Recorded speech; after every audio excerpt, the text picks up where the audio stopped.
So my name is Liat, compulsive overeater and bulimic. Hi, everyone. Thank you so much to everyone who's doing service on this meeting. Thank you to Layla for asking me. And genuinely thank you to all of you for hearing me today and for granting me your time and attention for 15 minutes. It's genuinely really an honor to be here. And so for me, I'll say compulsive overeating really started in the womb. And I won't make you listen to that story because it's going to sound like all of you. And one amazing thing about Grey Sheet is I really heard examples of myself in qualifications. And that's what I want to share today, just sort of snapshots. And so the first place I'm going to start is 2017. I was living in the United States with my husband. I was working a very, very full-on clinical training. And at that time, my higher power was just what other people thought of me. That was what I got. And so every night I'd spend the whole day kind of white knuckling. I'd inhale whatever dinner I'd come up with, my version of trying to control my food. And then each night, vowing it was the last time, I'd tell my husband I needed a snack. And I would run a few blocks to one of three shops. I had a little criteria. I would calculate which one I'd been to most recently, couldn't do that one. Which one had the best binge food, that was kind of a toss up with my shame. And which one had self-checkout, so I wouldn't have to make eye contact with anyone. And thank God I can look back now with self-compassion because I was tussling with a physical allergy. But back then it was, you guys know, I don't have to explain, it was horrible. And once I got this stash, I was in this very weird position of wanting to rush home to avoid any suspicion, but not so fast that I didn't have time to stuff my face with all of the things that I had bought. And I actually lived at that time in a part of Manhattan that was really full of trendy restaurants, and they had really long lines, really long queues. And I'd see groups of really lovely dressed up people waiting to have a beautiful meal in all these restaurants, enjoy a beautiful evening together and have all these foods I was afraid to eat or couldn't eat. And they'd spend time together, and I just looked at them and I couldn't understand any of that, but especially how they'd sit across from each other and not be distracted with like self-loathing and self-consciousness. And I just remember, like, I was at that time the same as any alcoholic or drug addict. I had so much resentment for these people that I'm walking past that I kind of took this weird satisfaction in their having to watch me genuinely like shovel food in my mouth in this like weird raw mix of relief and desperation. And like, I knew I had no dignity, and it's hashtag spiritual malady, right? And I was still a few years away from finding the rooms, unfortunately.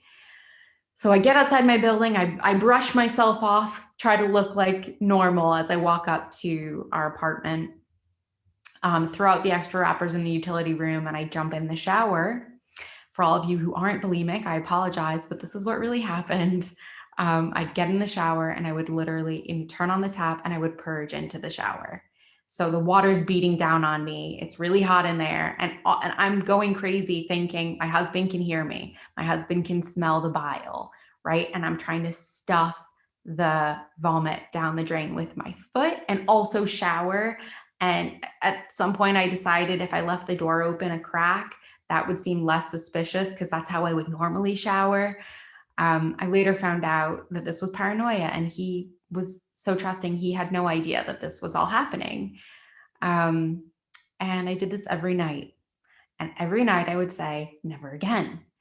Or it would stop when my workload got lighter, or it would stop when we moved to London, or, it was always something.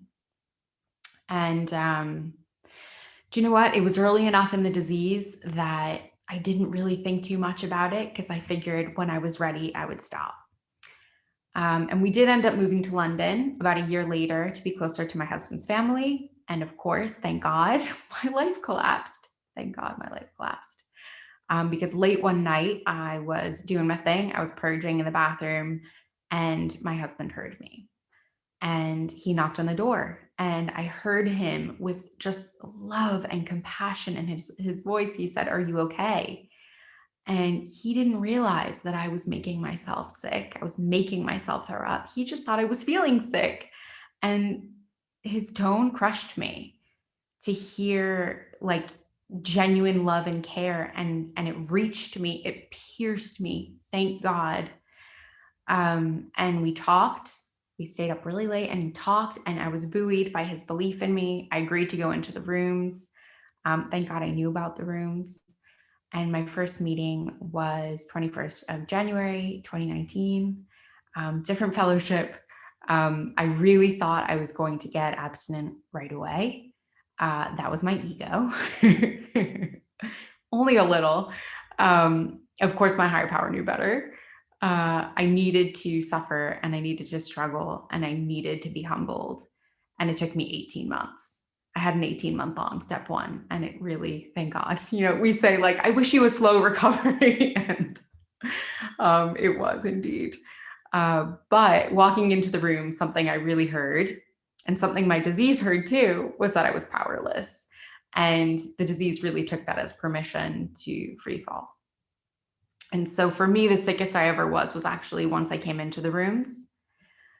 So I'm going to share a few snapshots of what that looked like. But I just want to pause here because a big part of my story, and I know it's not for everyone, and I know it's not everyone's story, but I was in this weird position where I came into a different food fellowship and was kind of roped into a big book study.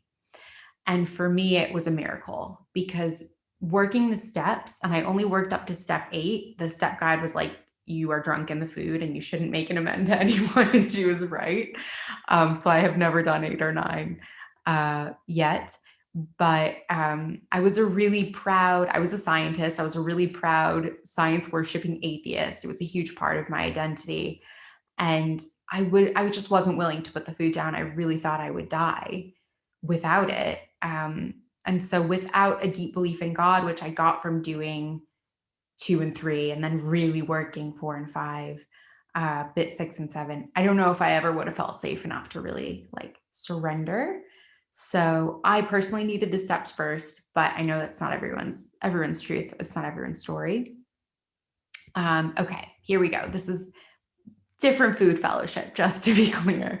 So February 2019, just after I went into the rooms, my husband had to go on to a business trip for a week, and I was left alone in the flat. So Monday to Friday, I spent over 1,000 pounds. That's about 200 pounds a day, more than $200. That's like $250 a day. I would wake up hungover from binging and purging the night before. I'd just get myself out of the house as quickly as I could. And I'd go to class, and then I'd get through class, and it would be noon. What would I do for the rest of the day? There was nothing I could do. There was nothing keeping me. I face planted into the food.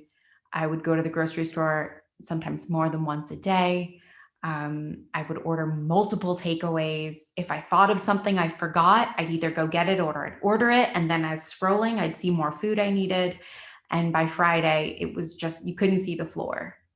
I was surrounded by, packages, and I knew I had to clean it up before my husband got home, but I took a picture and I still have it on my phone because I knew by then the mental twist would make me forget. And I knew if I forgot this, I was going to die. And at least I had enough recovery that I did that. I still have that photo. I can show anyone if they want to see it. So COVID hit in February 2020. It had been a year, and I had not gotten a single day of abstinence in those rooms. And I knew going into shops was risking my life. It was risking my family's life because I was delivering food to my in-laws and to my husband's grandparents, one of whom is 95. Thank God he's still alive. But I genuinely couldn't stop. And a fellow in my old fellowship, she told me I was the worst addict that she'd ever seen. Like as though COVID suddenly meant that the rules didn't apply to addiction. Like I should stop.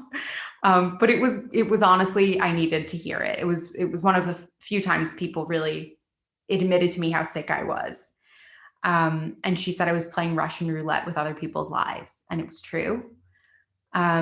another fellow had told me I needed to go into an in-treatment facility. And I'm like, why are we here? Aren't we all here for that?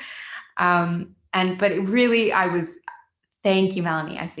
I was really reaching the point of, I'm going to die. This is it. And thank God there's a fellow on this meeting tonight, and she's my little recovery sister. Met her in the other fellowship, and she said, I know where you need to go. And because I had enough of a connection to my higher power, I listened to her. I knew she was right. She recommended GreySheet, 24th of March, 2020, 4 p.m. And I knew immediately that was what I needed. And an hour later, I'd gotten onto a phone bridge, taken a number, and committed my first abstinent dinner, which was really delicious. And a few hours later, I had my first sponsor, and I went to bed abstinent. And that is like best day of my life, total miracle. I got 59 days of abstinence, 59 days of peace for the first time ever in my life. And it was a miracle. Day 59, my scale malfunctioned, and I didn't know that that's the thing you immediately call someone. I figured I'd tell my sponsor later, and she put me back to day 1, as she should. I need that lesson with me. And so my disease was like, oh, good, you're on day 0 right now. Like, go eat, because GreySheet works. You got the solution. And you know what? Maybe if I weren't an addict, that would have worked. And also, someone told me if I hadn't done that, I could have kept my day count, but it all happened as it's meant to.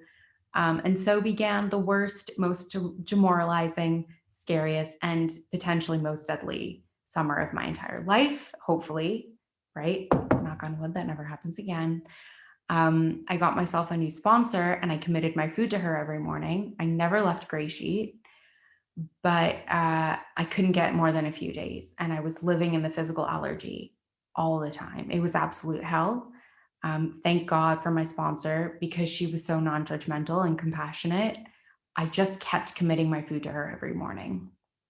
And when I was unsure, she redirected me to God. She redirected me to the program. And so I also, thank God, heard some people say that it took them a few months, it took them 6 months, it took them a year. So I just kept going one day at a time. And let me be clear also that pre-GreySheet, I couldn't get a day. So the fact that I could get 4 days or 6 days, I still felt like a miracle was happening. Okay, so 22nd of September, the bulimia was lifted. I took my will back twice, but thank God I knew my life was on the line, and I called my sponsor right away. And my official day 1 is 6th of November. Thank God. Hopefully my last day 1. Please God. Okay, what is it like now? Very quickly. The most important thing is to say that it's abstinent, which for me means I do what we all do. It means I love my food, and it means I'm honest. I have the privilege of being able to be honest now. And it means that I'm living my life. And after COVID is over, I can go back.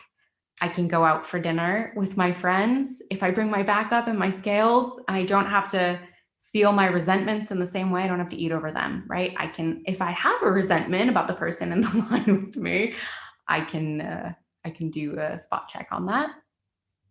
And I look back at myself, photos from like a week ago, few months ago, really, right? Months ago or years ago. And I can see that I was really sad. I look really unwell. My face was really sort of big from the bulimia. And it was just self-loathing and fear. And I look younger now. I look happy now. But the second thing to say, what feels like the maybe the most important thing to say after abstinence, is that now the real work starts. Thank you, Melanie. Because I have a spiritual malady, and it says on the GreySheet, this treats physical, this treats, a bit of the mental, but we have a threefold disease. And I can see now that my life is a mess. I'm sober enough to see that. And I get to start cleaning up my side of the street. And you know what? I used to think that was impossible for me, that I would always be a little bit obstinate. I would always be a little self-willy. And I can see today, thank God, that was just the disease talking, but it's only possible if I stay abstinent. And I know that that's true. Quick thing I did want to mention, 2 things. The Thomas Merton prayer has really saved me too many times, because when I feel like I'm lost and in the shadow of death, I can just remember that as long as I'm aligned with what I think, oh, that's my time. I time myself. If I'm aligned with what if the desire to please my higher power is there, then I know I'm on the right track. And also tuning into my gut, because I think when I first came in, I wanted other GreySheeters to tell me what I should look like and how I should do it. And actually, if I waited to do the program the way that other people thought I should do the program, I would still be in the food. And I just had to listen to my sponsor and follow instructions, and also have some self-compassion with that. So thank you. Thank you for listening. I will leave it there.